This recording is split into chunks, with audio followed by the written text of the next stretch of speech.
I have the pleasure today of interviewing a wonderful pianist and professor of piano, because he has made a significant discovery in relation to the universal principles that are found in music and in the arts.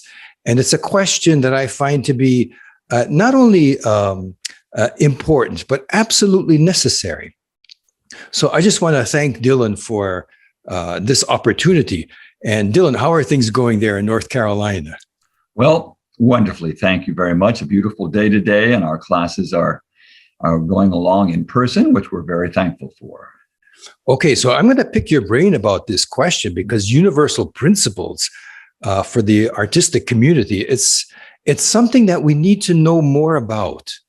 Okay, so Dylan Savage, he has his Bachelor of Music Performance from the Oberlin Conservatory of Music, and his master's degree and a doctorate in piano pedagogy from the Indiana University of Music.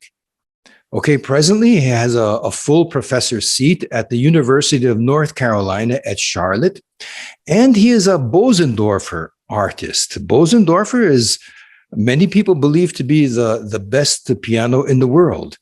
This is something rather exclusive, to be a Bosendorfer artist.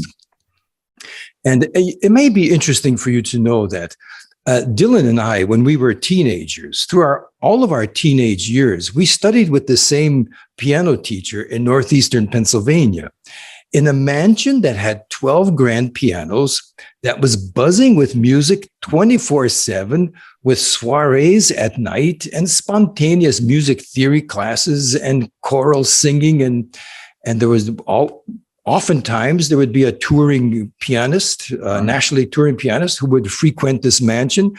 And Dylan and I, we thought that piano lessons was going to a mansion on the weekends and just absorbing ourselves in music, immersing ourselves in this kind of cultural, artistic events. And we haven't seen each other for many, many years, since those days when we were teenagers. And recently, by chance, we met up again. Now we're in our 60s. And it was very curious, because we just picked up our friendship where we left off as teenagers. Mm-hmm. And something that I found very curious is that we also just very recently published a book that is kind of a lifetime study, the results of a lifetime, well, up until now anyway, the results of our work in this musical field. And very curiously, both our books deal with universal principles found in music and the arts. Who writes about universal principles? And so I just found this amazing, fascinating. In my case, it makes perfect sense, because I'm here at the Keppe Pacheco Trilogical Colleges in Brazil, where we work with Keppian science, which is the unification science. He has made a successful unification of the sciences with philosophy and spirituality. So as a result, all of our courses here are not only interdisciplinary, they're transdisciplinary. So of course, my book on this subject of music and the arts, it's about universal principles. And when I saw that Dylan was also writing about this, I just got very curious. So he allowed me to read his manuscript, and it's very interesting. I thought it would be important for us to do a little bit of an interview about this question. And so, Dylan, I would like to ask you, when did you first realize that in the classroom, giving piano instruction, that you were working with universal principles? It was about 20 years ago, when I was a younger professor at the university. And, it became very clear to me that when I was teaching my students all those very essential elements of practice, which included problem solving, it included focus, creativity, of course, and the ability to communicate, I realized, these are things that are not only, of course, important in piano playing, but for all of life. And they really need to be sort of spoken about in a much more concerted way, much more systematic way. So it was about 20 years ago, and it's been very clear to me that I could provide my students a much wider sort of education than just through, the actual piano training itself. Yes. And Dylan, who doesn't need these universal principles? In reading your book, I just pointing out that these universal principles of focus, intense focus. If you want to create something of beauty, you have to have an intense focus, critical thinking. You have to be really adept at problem solving. Absolutely. You have to have patience to work it out, discipline and ongoing growing discipline, communication and creativity. And what I found very interesting, Dylan, that maybe you could explain to us is, what is the relationship between these universal principles that you find in the classroom while teaching music, and then applying this to other sectors of the student's life, other activities? Because after all, they are universal principles. So what is like your procedure, or what is your method in how you work with this? So first, it's a two-stage process. First, I teach each skill separately, and as you were talking about them, in a very regimented way. It's one thing to say, well, I can problem solve on a very general level, but it's another thing to really go very deeply into the process and know all of the stages, and then practice this over and over again, week after week and month after month for a lifetime. So the stages are, first, they learn them through music. They apply them to music. And as I said, they're taught systematically and comprehensively first, and then they start applying them.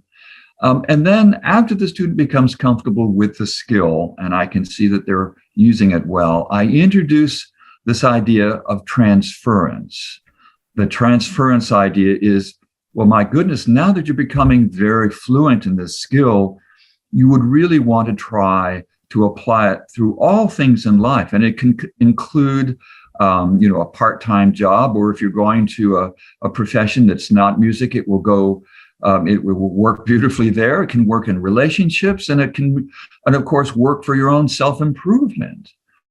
And so I was just thinking, my goodness, I'm expanding the range of the lesson. So all of these things are always present in the lesson. So they go from an early stage, and if you're with, as we often are, with a student for many, many years, you can take them to very advanced levels. You know, Dylan, this shows how the arts are actually the foundation of civilization. I agree. Because these universal principles, you have to have them to produce a work of art. Absolutely. And then they're universal. Right?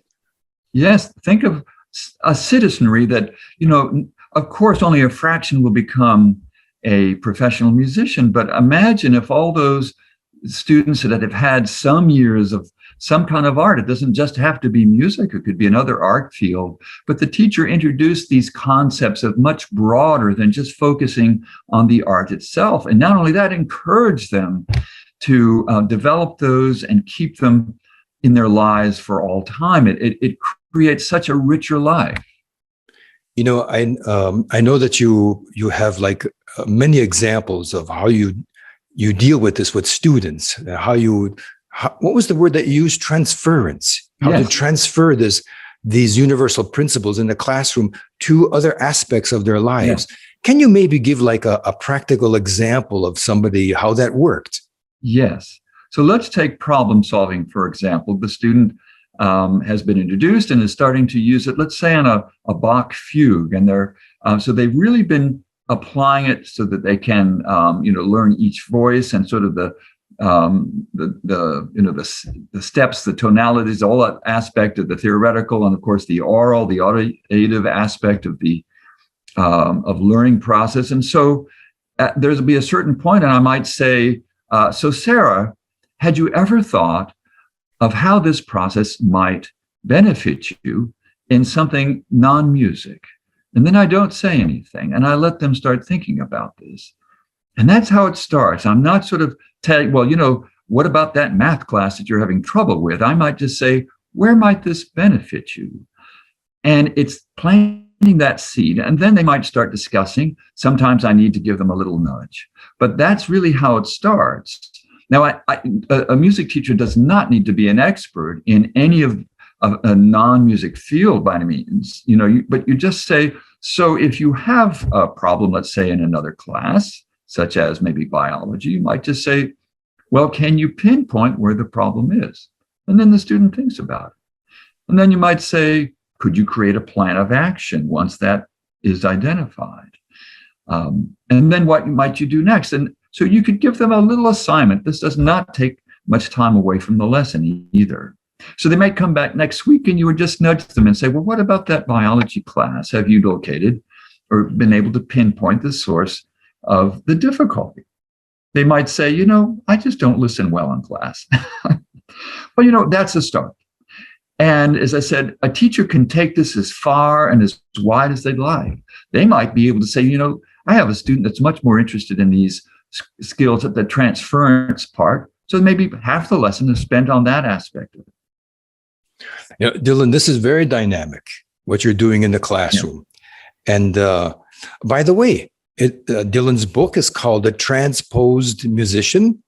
The subtitle is Teaching Universal Skills to Improve Performance and Benefit Life. Yeah. And by chance, do you have a copy there? Can we see the cover? And where can we get this book? Yes, I do. I'll put this on the screen, try to frame it so it's all there. This can be found in Amazon. So that's probably the easiest way. Amazon is worldwide, but the publisher is GIA. You can go directly to them as well. So there it is. And I want to mention too that one of the things, and this is very important, universal skills applied at a very high level is absolutely imperative to extract the most amount of performance from your music student. This is not just about transference, for goodness sakes. This is about getting them to play better. If they can't problem solve, if they can't focus, and if they can't be creative in their music, and they can't communicate, they don't have a sense of, well, what is it to communicate? They're not going to be good performers. So first and foremost, I think every teacher needs to be thinking about these universal skills that will dramatically increase their level of playing. Remember, as teachers, we all think that, that these students are learning these on their own, but just how well? And in a very brief analogy, if you had you're a tennis coach and your kids were running around the court playing tennis, would their aerobic skills go up? Yes. Marginally, probably, or just a little bit. But what if they were in a regimented aerobic training? How much better would their aerobic skills become and then benefit? So this is the whole point. Yes, students will benefit by playing an instrument because, yes, they involve some of those skills, but not anywhere at the level that you could train them those skills. And I'm talking about universal skills, and especially problem solving. I come back to that over and over again. And then the ability to focus. So in the book, there is a methodology in how to actually study focus, which is based on meditation, the ability to maintain an empty mind at start. And if you have input coming into it, you gently nudge it away. And so, you might be able to have an empty mind and just focus on your breath for 10 seconds. And then another day, you might be able to do it for 15. But think about the pianist that can play an entire sonata and be focused on the music and live in the present. That is focus. And for many of us, we have no system for developing it. So as I said, the book is laid out and the skills are developed, shows you the step-by-step process, how to apply it in music. And then that same step-by-step process is shown again in the transference aspect of the book. So it's very regimented in that sense and very easy to follow. And you can start in any chapter, whatever the student needs the most. How about that? Developing universal skills that are found in music and the arts that are universal, applied to anything in life to benefit life. Right. Dylan, I just want to thank you for this work that you've accomplished. You're so and welcome. For giving us this interview today. Just thank you very much, my friend, and all the best to you. It's my great pleasure.